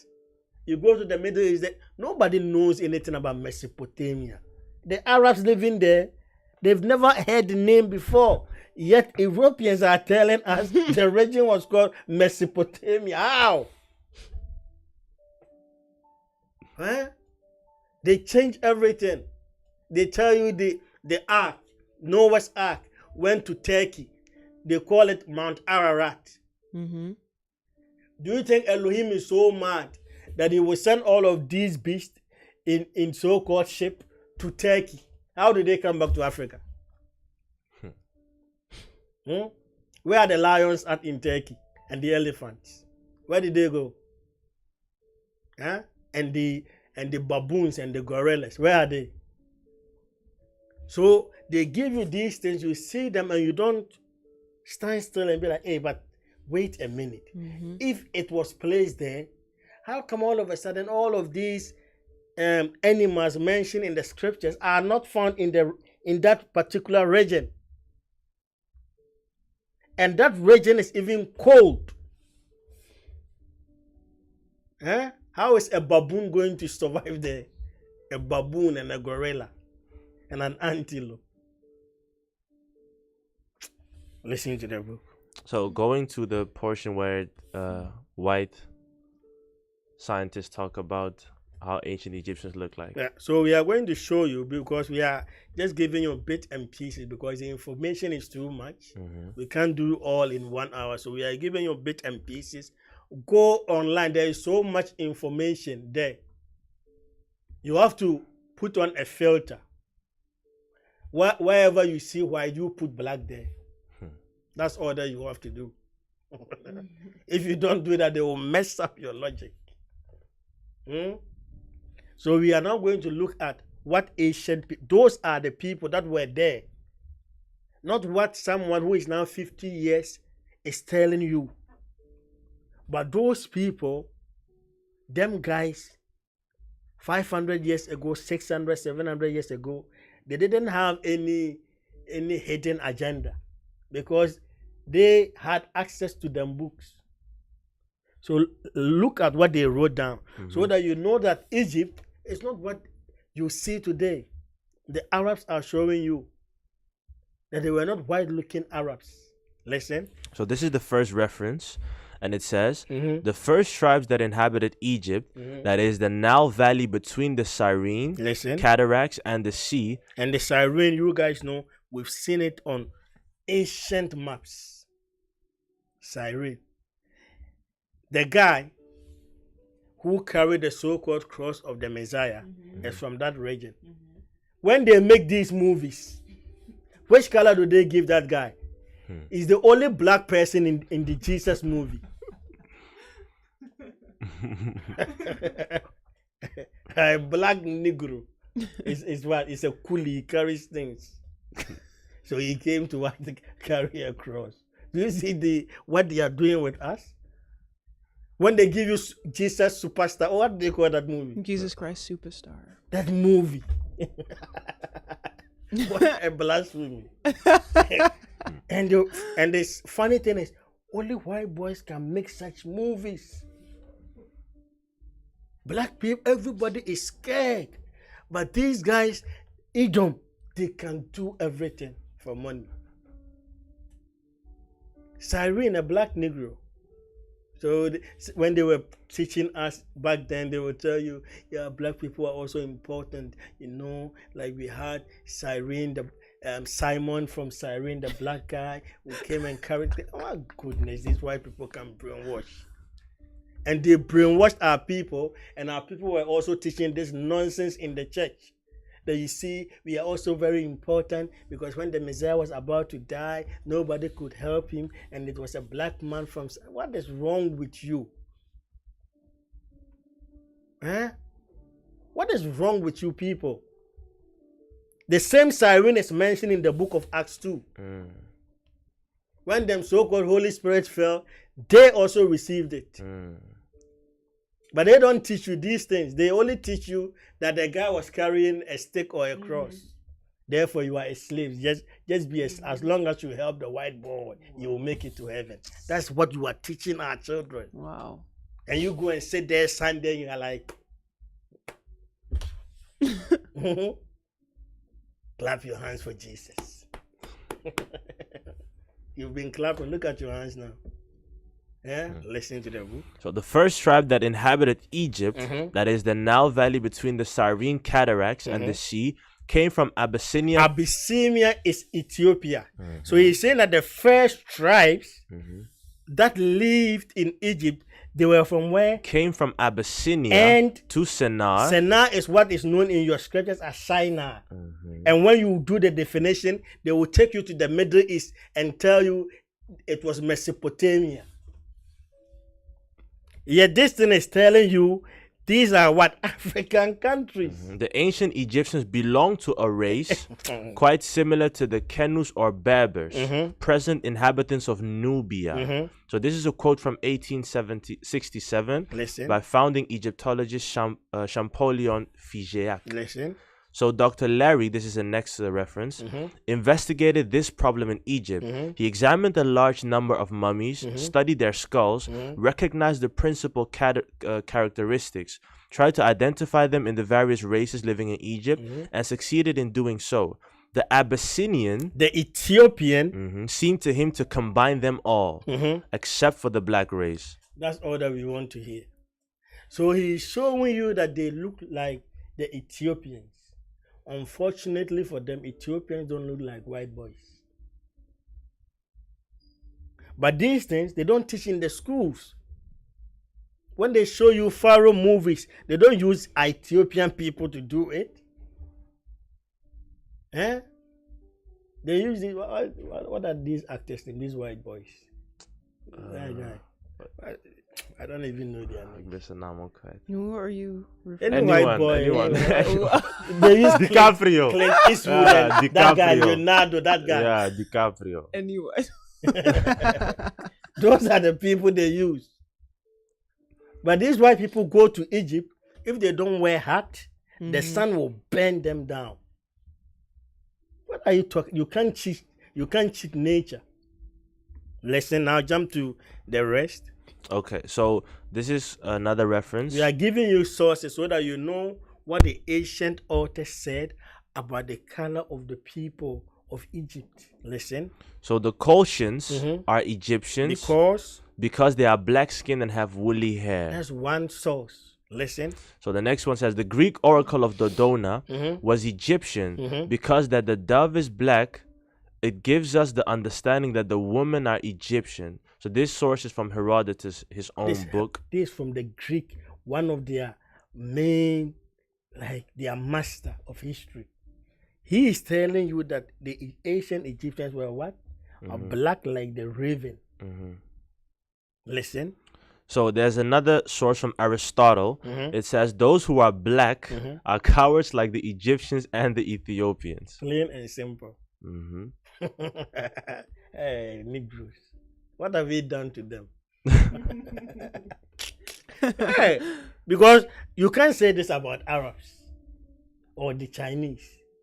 When they are using such words, they only use it against us. Now you are in your home, you want to marry them. Listen to the book. So another source says, the boy is not merely black. He has thick lips and thin legs. About the Egyptians. So the Egyptians conquered the country of the black-footed ones and called it Egypt. This is from Apollodorus. These are all Greek ancient authors, all saying the same thing. How come all of a sudden Egypt is white? And now there's like an argument. No, you can't claim it's black, you know. Listen to the book. So this is a source from Strabo. Strabo concurs that the Egyptians and the Coltroid people who are black are the same race. Listen to the book. So Achilles, this is another source, of Alexandria, describes the herdsmen of the delta to the Ethiopians and say they are blackish. These things they don't teach you. Your pastor tells you they are olive. Egyptians were olive. And no, they were not black. No, the Messiah, they are like the Arabs. They were olives. When did these white-looking Arabs arrive? 700 years after the Messiah. That's when these people arrived. After raping North Africa. Listen. So this is a source from Diogenes, and it says Diogenes Laertius describes Zeno, an Egyptian founder of the Stoic school, as very tall and black. Listen. So another verse from Ammianus. So Ammianus, a Latin historian, describes the men of Egypt as mostly brown or black with a skinny and I don't know how to pronounce that word. It's fine. All that we wanted to hear is black and brown. That's right. So we have given you 12 sources already. Ancient people who were there. All saying the same thing. Now jump to that picture. What does the source say? So it is a book called the Sonchino Chumash with Haftoret, edited by Abraham Cohen, a Jew, in 1950, and it says. And we also have black authors, but we never come with the black author because you don't believe in them. When you see black authors, you're like, that's why we always give you white authors. What does this guy say? So Abraham Cohen in 1950 says the Egyptians are dark-skinned and ugly. Wow. Wow. That's what he says. Eh? So, Wow. and you are here praying for Ukraine. Praying for Ukraine. Can you imagine this? While Somalia is suffering, you are praying for Ukraine. Now, let's look at the fall of Egypt as prophesied from the scriptures. Because all kingdoms were powerful, they started from somewhere. And Egypt, because they are, like I keep on saying, they are one and the same as the Hebrews, there were prophecy for them as well. Because Egypt ended up boasting so much. Think like the kings were seen as gods. The people literally worship them. Amen, Ra, and them guys. They saw them as gods. Like they are gods when they speak. The God has spoken. Listen to what the scripture says in the book of Isaiah 19, 1, 2, and 3. The burden of Egypt. This is the burden of Egypt. Behold, Yah rides upon a swift He said cloud. that Yah have seen the transgression also of Egypt, therefore is riding upon a swift cloud. And shall come into He Egypt. shall also descend into Egypt. And the idols of Egypt shall be moved at his presence. So what do you think is happening there? They've been moved. Egypt has been turned upside down. Listen. And the heart of Egypt shall melt in the midst of it. And I will set the Egyptians against the Egyptians. So then, and anyone who has time to do the research, go and research what brought the kingdom down. They ended up fighting each other, the Nubians. The ones in the south and the ones in the north, they are all of a sudden they are fighting. And once you are fighting, your enemies are getting stronger. He said the Egyptian will fight the Egyptian, the same as he said in the book of Deuteronomy 28 that the Hebrew, his eye will be against his own. So also he mentioned about the Egyptians. That's why the Hebrews and the Africans, they are the same thing. They are the same wicked people. All of them, you go to their family, the family people, they hate you. Your own family people, they hate you. Why? Because you are in Europe. They want to kill you. So they go to mosques, they fast. They go to church, they fast so that you can die. If you don't die, you go to Kinshasa and you want to take them out. You take them to a restaurant. You are drinking them juice. You want to go and take a pee. By the time you come back, they've poisoned you. Listen to the book. In Isaiah 19 verse 2 it says, And I will set the Egyptians against the Egyptians. And they shall fight. Everyone against his brother. And everyone against his neighbor. City against city. This is what brought the kingdom down. And kingdom against kingdom. Because Yah saw that the Hebrews were so wicked, but whenever there was something going on, they would be like, you know what, we'll go back to Egypt. So he said, okay, no problem. I will then turn Egypt also upside down, and we will see where you will flee to. Verse 3, listen. And the spirit of Egypt shall fail in the midst thereof. So now, you don't see the spirit of Egypt anymore. Now you see the spirit of a fake people claiming to be Egyptians. Listen. And I will destroy the counsel thereof. And they shall seek to idols, and to the charmers, and to them that have familiar spirits, and to the wizards. Listen to the book, 1 Maccabees 1 verse 16. Listen. Now when the kingdom was established before This Antiochus. is how the white boys took over the Middle East, so-called, and Northern Africa. Listen. Now when the kingdom was established before Antiochus, he taught to reign over Egypt, and he might have dominion over 2 realms. Listen. Wherefore he entered into Egypt with a great multitude, with chariots and elephants and horsemen and great navy, Listen. and made war against Ptolemy king of Egypt. But Ptolemy was afraid of him and fled, and many were wounded to death. Ptolemy was also a white boy. So these people from Alexander the Greek ended up conquering Northern Africa. So them sub-Saharan Negroes started moving northwards, or what you call South Africa. And they left it behind for them. That's why Algeria, Libya, Tunisia, Morocco, and Egypt is whitewashed.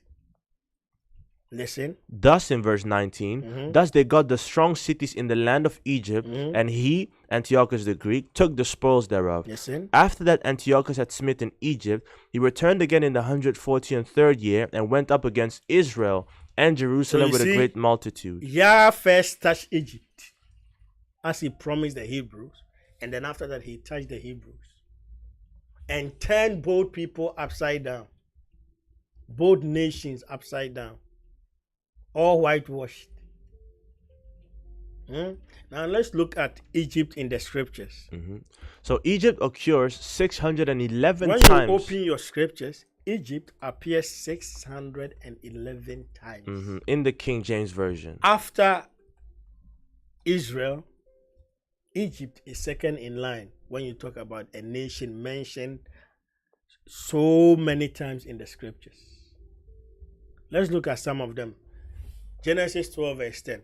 And there was a famine in the land. There was a famine in the land. And Abraham went down to Egypt. And Abraham went down into Egypt. To sojourn there. Went down into Egypt to sojourn there. For the famine was grievous in the land. That's why I told you that without Egypt you have no Abraham. He would have died. So you saw that whenever the people of Yah encountered any issue, the direction was go to Egypt. Listen. In Genesis 37 verse 28, then there passed by Midianite merchantmen, and they drew and lifted up Joseph out of the pit, and sold Joseph to the Ishmaelites for 20 pieces of silver, and they brought Joseph into Egypt. The same for Joseph. Abraham, Jacob, Joseph. All of them had to survive in Egypt. So, of course, once you've lived in a country for that long, their practices, some of their, those are the things they took. That's why Elohim, he never had Israel. But once they moved out of Egypt, Moses went to the mountain. By the time he came back, they were worshiping a calf, saying that this God brought us from Egypt. That's where it started. And all of them made small gods and hid it in their tents. Why? Because they've been groomed in the things of Egypt for 400 years plus.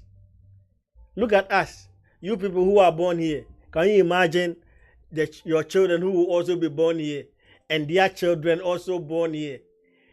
Each time there's a new generation, they become fake and fake and fake and fake. Why? Because the system is telling you, you are not from Congo. You are a Dutch. You are a black Dutch. As soon as he has that mindset, that's the end of him.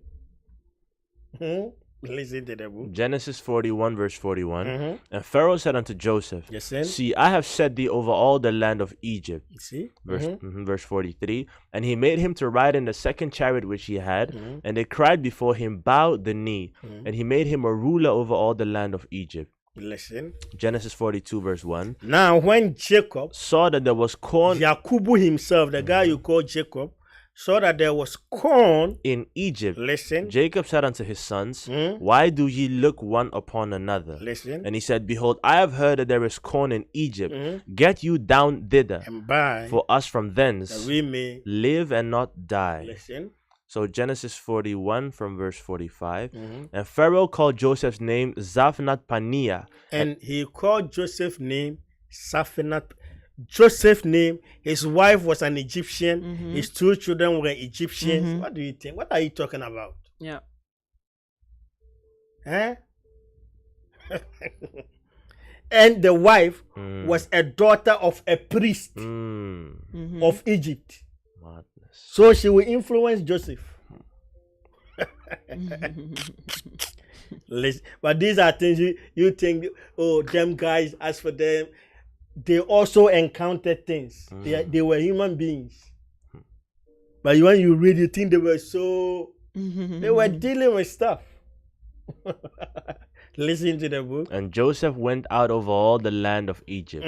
So 1 Kings chapter 3 verse 1. Listen. And Solomon made affinity with Pharaoh, king of Egypt, and took Pharaoh's daughter. And later on, even Solomon took the daughter of Pharaoh as wife. And brought her into the city of What David. do you think happened? They will have kids. And it happened all over the years. They ended up marrying the princes, the daughters of Egypt, because they were one and the same. Listen to the book. And he took Pharaoh's daughter and brought her into the city of David until he had made an end of building his own house and the house of Yah and the wall of Jerusalem round about. In 1 Kings 11 verse 40. Solomon sought therefore to kill Jeroboam. Why? And Jeroboam arose and fled into Egypt. And Shishak, king of Egypt, and was in Egypt until the death So of you Solomon. saw that the people always run to Egypt. Listen. Psalm 68 from verse 31. Princes therefore shall come Out of Egypt, and Ethiopia shall soon stretch out her hands unto Yah. this is a promise to Egypt that Yah will raise princes from there. Listen, Isaiah 11 verse 11. And it shall come to pass in that day That Yah shall set his hand again the second time to recover the remnant of his people which are left. from Assyria. Assyria is Shinar, Sennar. Don't let them lie to you that it is Syria, Damascus, in where them guys are bombing it. That's why they keep on changing the names. From Shinar, all of a sudden it is Assyria. But it's Sennar. It's in Sudan. So he's telling you that in that day, he will recover the remnant of his people that are left in Sudan. Sudan, Judah. What are you talking about? He shall set his hand again the second time to recover the remnant of his people, which shall be left from Sennar, Which are left in Sudan, and from Egypt, and then from Egypt, that is lower, and and from then Patros, which is upper, and from Cush, Ethiopia. And from Elam, getting to Abyssinia, getting to India area. and from Shinar, Listen, and from Hamath, Master, look, all these names are African names. And when he's done, then he will maybe look at the islands. Where are the Europeans at? And that is the whole. So you read this thing, which is a prophecy, and you are in Europe, it doesn't frighten you. Where is Greece at? Where is Great Britain? Where is Holland? And where is Turkuland? Ararat, Mount Ararat, and New Zealand. Where is it at?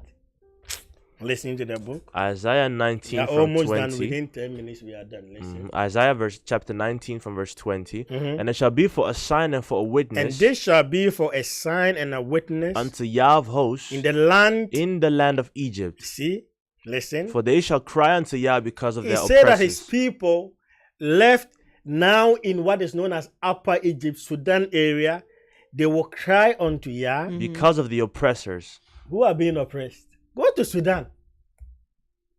Listen. And he shall send them a savior, And he will send them a savior. and he shall deliver them. This is a promise to Egypt.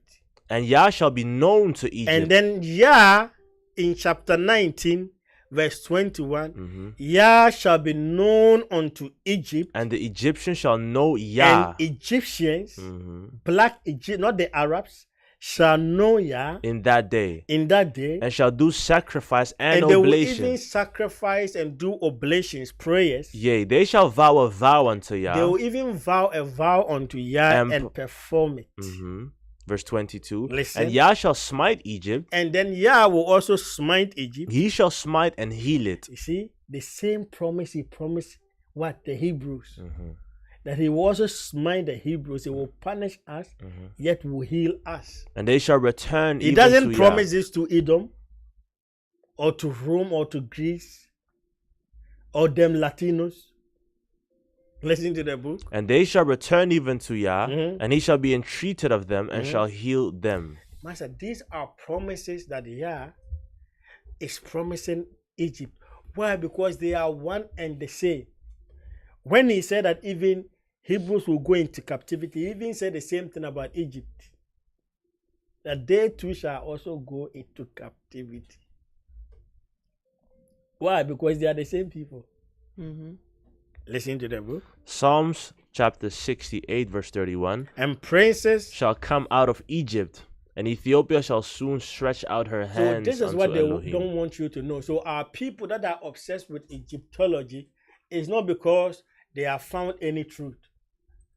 Over the years, they went into Islam, they went into Christianity, and they read and they didn't see black, unfortunately. So then let's find something black. So then let's go to Kemet. But you go to Kemet, once you reach the pyramids, the tall guys are Arabs. So what do you think they are going to teach you? But if you had eyes like we have, and we can only see black in the scriptures, then you will see that and the Egyptians, they are one and the same. What we don't do is that we don't pour libation to any ancestor, because we don't know the kind of life he lived. But we worship the higher man. But we do not forget about the ancient ways. The book of Jeremiah, go and stand in the way. Jeremiah chapter 6. Listen to the book. Starting from verse 16. Thus saith Yah. Thus saith the Almighty. Stand ye in the ways. Go and stand in the ways. And see. And go and see. And ask for the old path. Go and ask for what? Ask for the old path. No, go and find it in the New Testament. Ask for the old path. No, Paul said. Ask for the old path. Go and ask Mr. Paul. Ask for the old path. And Timothy. Ask for the old and path. And Titus. Ask for the old path. And Philemon. Ask for the old path. Where is the good way? You are there obsessed with Philemon and Titus and someone by the name of Mr. Timo. Mr. Timo.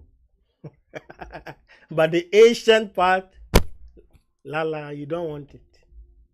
He said, go and search for these things. Once you find this out, you see that everything connects.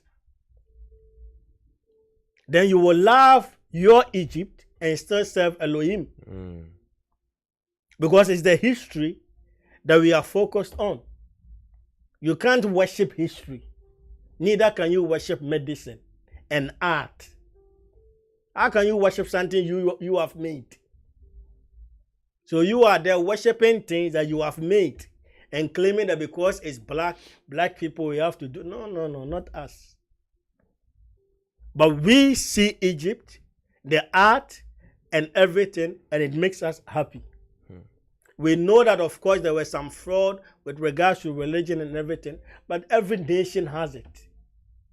So that's why we don't condemn our nations, their traditions and stuff. Every nation on this earth, they have good, bad, and ugly. Both combined together make the people. But you pick and choose. When it's white, it's fine. These white people unctioned an African mask for $42 million. And someone bought it. An African mask. If your mother says it's voodoo, it's haram, she will burn the whole house down. Your mother will do the same. My mother the same. Yet them white boys can unchain it for $42 million. So do you see what they've done to us? So these are the things that we could share with you because of the time. We've mentioned bits and pieces of the history. Go out there, do the research. It's there on YouTube. Guys like Dr. Henry Clark and them guys. The guy is blind. He's dead now. Was an old guy, a blind guy. The kind of history that guy will tell you. But don't come with your Jesus Christ and stuff to him. Sheikh, the guy from Senegal, Sheikh Anta Diop, and those guys. Those guys are, but those people, you don't know them. You don't even want to know them. Those are the guys who they did that without them because they were whitewashing everything. So please take your time. Know that they are our brothers, only that we do not subscribe to this worshiping of so-called ancestors. I can't worship my Opa. My Opa didn't even leave behind a house for me. How can I worship that guy? So please calm down. Love the art.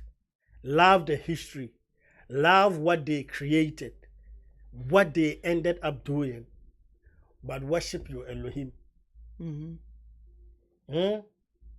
Like Marcus Garvey said, that in science and in so-called pure religion, it's our redemption. Black folks, we are obsessed with the religious aspect and we skip science. So you go to China and them guys and they are doing competition. You have small kids, they are inventing things and it's on television and they are being sponsored. You go to Ghana, they do this, children preaching whatever. The guy, small boy, 8 years. And people are like, oh, this guy will be so powerful. What is wrong with black people? 8 years old will be which powerful? That's all that they do in Africa. But small guys are also inventing things. They don't want it. They want. So a word to a wise is enough. Until we meet again, salam. Yes, thank you very much. This was the kickoff of the team Egyptology. We looked at the origin, where it came from, the religion, the art, the culture. We can see a lot of overlap and a lot of people that claim to believe in Egyptology. I hope that they've also seen where it came from, how it also links to so-called Hebrew Israelites. Next week, we will dive into another topic related to Egyptology. So keep an eye on our social media. Tonight, we also have an Instagram live that is at 7 p.m. sharp. So also tune in. Thank you very much for tuning in today's show. Know that you can revisit this and older messages either on our SoundCloud or also on our YouTube. Next week, as I said, we will dive into a brand new topic, so keep an eye on all our social media to know what that topic will be. This was the Hour of Restoration, coming to you live from Amsterdam every Sabbath morning from 10 a.m. to 12 p.m. Thank you very much.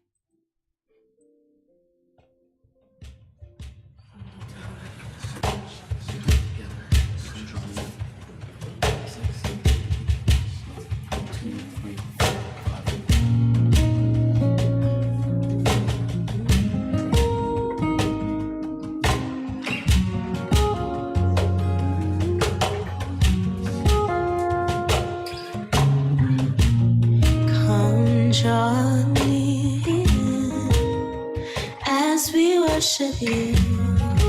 Our hearts are open. Fill us with you. Come draw near as we worship you. Our hearts are open. Fill us with you. Come draw near as we worship you.